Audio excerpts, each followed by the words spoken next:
की समृद्धी महामार्गाना खूप सापळा झालाय बघा. त्याच्यावरती नियंत्रणच नाहीये. या समृद्धी महामार्गावरती नियंत्रण नाहीये, कुठं नियंत्रण कक्ष नाहीये. वाहतूक कोणत्या पद्धतीनं चालली, कोणाला कोणची साईड दिली. आम्ही 2-3 वेळेस ज्यावेळेस मुंबईला गेलो ना त्यावेळेस लक्षात येतं सगळी सुविधा पाहिजेत. म्हणजे आरोग्यापासून अपघात झाला तर त्या पोलिसांच्या ताबडतोब मदत कशी मिळेल याच्यासाठी 25 किलोमीटर अंतरावरती पाहिजे. 50 लाख रुपये देऊन एक सरकारी नोकरी विशेष बाब करून यांना सगळ्यांना देणं गरजेचं आहे. याच्यात खूप जण भूमिहीन आहे. मग अशा परिस्थितीत सरकारनं ते लक्ष देणं खूप गरजेचं आहे.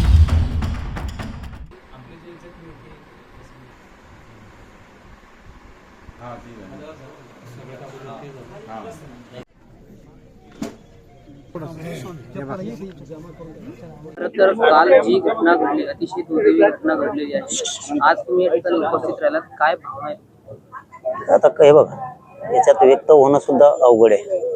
कारण काहीकीच 8 जणांवरती काळाचा घाला येतोय आणि सुखी हसत खेळत सकाळी कामावरती गेलेले समृद्धी महामार्गाच्या कामावरती येते सगळेचे सगळे. आणि कोणी आता आपलं कुटुंब माऊली चालवत होती, कोणी आपल्या लेकरा बाळांना शिकण्यासाठी चालू होतं, कुटुंबाचा गाडा सगळा चालवायचा आहे. हे सगळे परिश्रम करत असताना अचानकच त्यांच्यावरती अपघात झाला आणि आपले 2 ते 8चे 8ही निघून गेले. खरं पाहिलं तर सरकारनंच या कुटुंबाला, हे बघा आता त्यांचे तर माणसं येणार नाहीयेत, परंतु काही काहीचे कुटुंब असे आहेत त्याच्यात की आता काहींना आई पण नाही आहे आणि बाप पण नाही, अशी परिस्थिती झाली. मग अशा कुटुंबाच्या लेकरांनी करायचं काय? तर सरकारनं या सगळ्याच जेवढ्यांचे अपघात झालेत आणि जखमी झालेत यांच्या कुटुंबियाच्या एका प्रतिनिधीला विशेष बाब म्हणून एक शासकीय नोकरीमध्ये त्यांनी घेतलं पाहिजे. कारण त्याच्याशिवाय आता हे कुटुंब चालणारच नाहीये. यात काही कुटुंब असे आहेत की त्यांना जमीनच नाहीये. मग त्यांनी उदरनिर्वाह करायचा कसा?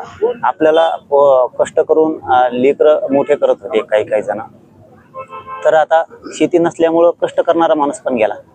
काही याच्यातले अपघातात मृत्यू पावलेले बांधव असे आहेत की कोणाकडे 1-2 एकर जमीन आहे, अशी परिस्थिती. काहींच्या धरणामध्ये जमिनी गेलेल्या आहेत, अशी परिस्थिती. काही जण ते भूमिहीन आहेत. अशा या सगळ्याच अपघात झालेल्या, याच्यात भेदभाव न करतो विशेष बाब म्हणून सरकारी नोकरीत सामावून घेणं गरजेचं आहे.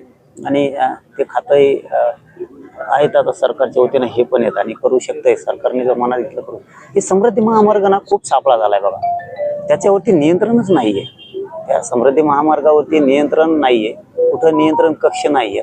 वाहतूक कोणत्या पद्धतीनं चालली, कोणाला कोणची साईड दिली. आम्ही 2-3 वेळेस ज्यावेळेस मुंबईला गेलो ना त्यावेळेस लक्षात येतं ट्रकवाला कोणीकडून पण चालतो, जे आपल्या सीटर चालणाऱ्या गाड्या त्या वेगळ्याच चालतायत, जे प्रायव्हेट चालणारे ते वेगळेच चालतायत. म्हणजे जे लाईन ठरवून दिलेले आहेत ना त्या लाईन प्रमाण चालत नाही. यांनी फक्त बनवलं आणि मोकळे झाले. फडणवीस साहेब आणि शिंदे साहेब फक्त बनवले आणि मोकळे झाले. त्याच्यावरती नियंत्रणच नाहीये कोण काय चालतं. आणि मध्ये जर कुठे ऍक्सिडेंट झाला माणूस जो उठला जागा नाही, हो खाली उतरायला पण जागा नाही, ना वरती चढायला लोकांना पण जागा नाही. त्यांनी आजूबाजूच्या त्या समृद्धीमुळं त्यांनी त्यांचे बॅरिकेड टाकले तिथून. त्याला आपण त्यांची काय पूर्ण कक्षा म्हणूया सरकारची, त्यांची ताब्यात जागा घेतली. शेतकऱ्यांना सुद्धा त्या समृद्धी महामार्गामुळं 15-15 किलोमीटरहून चक्कर मारून यायला लागतं. त्यांनी सर्व्हिस रोड असतात ना तसे सेपरेट सर्व्हिस रोड समृद्धीच्या बाजूनं करणं सरकारनं खूप गरजेचं होतं. त्यामुळेही खूप अपघात होत आहेत. कारण एखाद्या वेळेस क्रॉस करायचं कसं, तात्काळ करायला काहीची जमीन पलीकडून गेली, काहीची अलीकडून गेली, समृद्धीत मधून समृद्धी गेल्यामुळं मग त्या रानाला जायला रस्ता नाही. हे सुद्धा त्यांच्या जीवनाशीच निगडीत प्रश्न आहे. ह्या समृद्धीमुळं ना सरकारनं आता इथून पुढे तरी नियंत्रण केलं पाहिजे की अपघात झाल्याच्या नंतर एक 25-30 किलोमीटरच्या अंतरावरती सगळी सुविधा पाहिजेत. म्हणजे आरोग्यापासून अपघात झाला तर त्या पोलिसांच्या ताबडतोब मदत कशी मिळेल याच्यासाठी 25 किलोमीटर अंतरावरती पाहिजे. आणि हे जे मृत्युमुखी पडलेत या कुटुंबियांना सरकारी नोकरी सरकारनं दिलीच पाहिजे. खरं तर आमदार नारायण समोर येते की जो कॉन्ट्रॅक्टर आहे, जी कंपनी आहे की जे रस्ते महामार्गाचे सचिव त्यांच्या नातेवाईकाची आहे, ती नुकसान भरपाई देण्यात आली ती तुटपुंजी असल्याचं सुद्धा आता नागरिकांकडून बोललं जातं. 50 लाखाची मागणी होती. हे बघा, देणं तर आवश्यकच आहे. एका मृत्यू पडलेल्या बांधवांना 50-50 लाख देणं आवश्यकच आहे. माणूस परत येणार नाहीये ही भावना सरकारच्या मनात असली पाहिजे. तुम्ही अपघात झाला आणि तेवढ्यापुरती सहानुभूती व्यक्त केली, त्याच्यातून आता राहिलेल्या माणसांचं आयुष्य कडीला जाणार नाही. कारण करते करविते घरातले ते होते. ही भावना सरकारच्या नजरेत असली पाहिजे. 50 लाख रुपये देऊन एक सरकारी नोकरी विशेष बाब करून यांना सगळ्यांना देणं गरजेचं आहे. याच्यात खूप जण भूमिहीन आहे. मग अशा परिस्थितीत सरकारनं ते लक्ष देणं खूप गरजेचं आहे. तुम्ही भेद नाही करायला पाहिजे. ज्या ठिकाणी अपघात झालाय आणि त्यांचं कुटुंबच आता उद्ध्वस्त झालंय, त्यांचं लेकरांचं आयुष्य उद्ध्वस्त होऊन गेलं, भविष्य पण उद्ध्वस्त होऊन गेलं. या ठिकाणी भावनिकता सरकारमध्ये असली पाहिजे. निगरघट्टपणा प्रत्येक वेळेस असणं गरजेचं नाहीये सरकारला.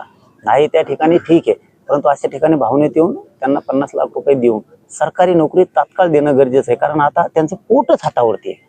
अशांना दिलंच पाहिजे आणि आम्ही ते लावून पण धरणार आहे. खरं तर सकाळीच आमदार नारायण कुचे असतील किंवा अर्जुन खोतकर असतील, दोघांनी असं आश्वासन दिलं की जे कुटुंबाचे वारस आहेत त्यांच्यासाठी आम्ही नोकरीसाठी प्रयत्न करू. तुम्ही काही वेगळे प्रयत्न करा? नाही, वेगळं करायची काय गरज आहे? आपण हे बघा, त्यांनी केले तरी त्याच बांधवांचं कल्याण होणार आहे.